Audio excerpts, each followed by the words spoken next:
Part 2 of Taarruf by Amrita Pritam of Pukhraj by Gulzar Sahab।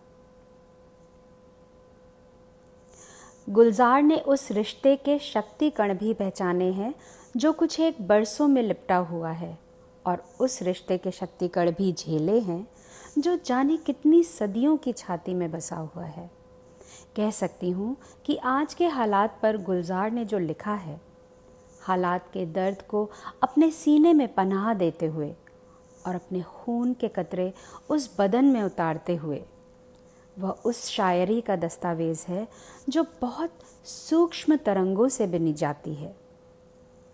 सुबह सुबह एक ख्वाब की दस्तक पर दरवाज़ा खोला, देखा सरहद के पार से कुछ मेहमान आए हैं।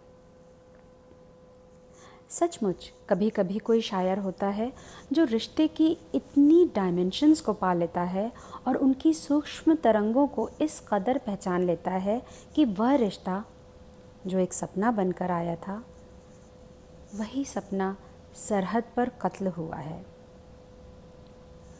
कायनात के शक्ति कण जो रिश्ता बनाए हुए हैं, उनकी शक्ति भी एक ही दिशा में प्रवाहित नहीं होती, वह लौट कर दूसरी दिशा में भी प्रवाहित होती है। चांद सूरज की रोशनी धरती को प्रभावित नहीं करती है, वह दिखाई देता है, लेकिन जो दिखाई नहीं देता वह दूसरी दिशा है कि धरती की उदासीनता के कण चांद सूरज को किस तरह प्रभावित करते हैं। गुलजार की कुछ नज़मों में वह रिश्ता भी दिखाई देता है, जहाँ सीने में उलझी हुई कुछ सांसों से उसने देखा, आज फिर चांद की पेशानी से उठता है धुआं।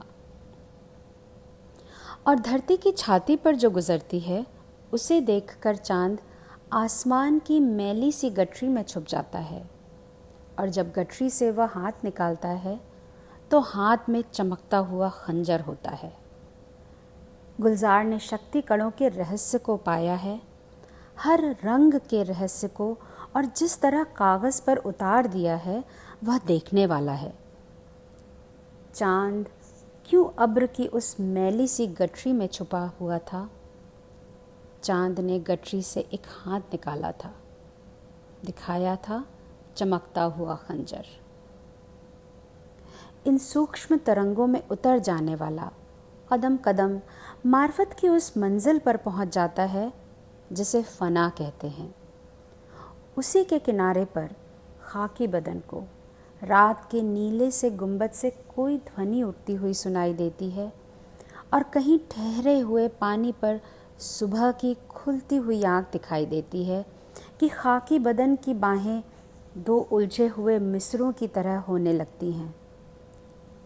और फिर ताज्जुब नहीं होता जब अपने खाकी बदन को लिए उफ़क़ से भी परे इन सूक्ष्म तरंगों में उतर जाने वाला गुलजार कहता है, वह जो शायर था चुप सा रहता था, बहकी बहकी सी बातें करता था। फना के मुकाम का दीदार जिसने पाया हो, उसके लिए बहुत मुश्किल है उन तल्ख़ घटनाओं को पकड़ पाना जिनमें किसी रिश्ते के धागे बिखर बिखर जाते हैं। उस मकाम से खाकी बंधन तो लौटता है, लेकिन जानता है कि उसका कुछ नहीं था, जो वहीं उस मकाम पर छूट गया। जो साथ आता है उसी कुछ की कोशिश होकर साथ आता है, और उस कशिश की मध्यम सी लौ में वह उस रिश्ते को देखता है जिसके धागे कहीं टूट गए से लगते हैं। उसने सूक्ष्म तरंगों का रहस्य पाया है, इसलिए मानना मुश्किल है कि यह धागे जुड़ नहीं सकते।